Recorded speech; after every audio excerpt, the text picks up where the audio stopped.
वसतिगृहातल्या वयोमर्यादेपेक्षा अटीच्या निर्णयाला सरकारची स्थगिती. तरीही उर्वरित मागण्यांसाठी नागपूर पुण्यात विद्यार्थ्यांचं आंदोलन सुरूच.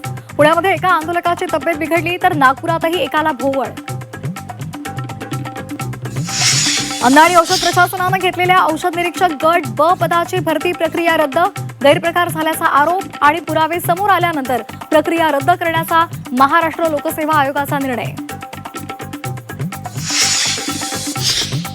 दिवाळीमध्ये कांदा रडवणार. सप्टेंबरमध्ये कांद्याची आवक कमी होणार असल्यामुळे सध्याचा कांदा साठा ऑक्टोबरपर्यंतच पुरवावा लागणार.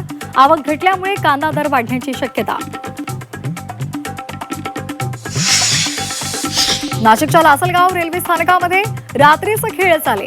कांदा एक्सप्रेसमध्ये रात्रीतून कांदा लोड केल्याची माहिती. नाफेड एनसीसीएफचा कारभार संशयाच्या भोवऱ्यात.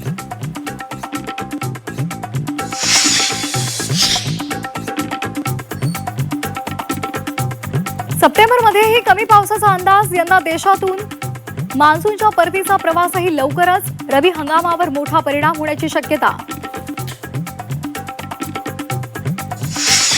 अमरावती रुग्णालय अग्नितांडव प्रकरणात मोठी अपडेट. रुग्णालयाला व्हेंटिलेटर पुरवणाऱ्या कंपनीवरच संशय. याच कंपनीचे राज्यातील विविध 10,000 रुग्णालयामध्ये व्हेंटिलेटर्स. उच्चस्तरीय समिती चौकशी तपास करणार.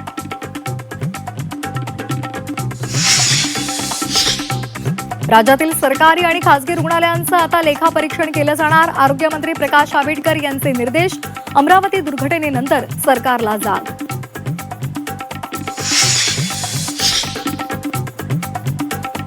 सरकारी रुग्णालयामध्ये किडनी यकृत प्रत्यारोपणाची सुविधा. वैद्यकीय शिक्षण मंत्री हसन मुश्रीफ यांची माहिती. गरीब गरजूंना दिलासा.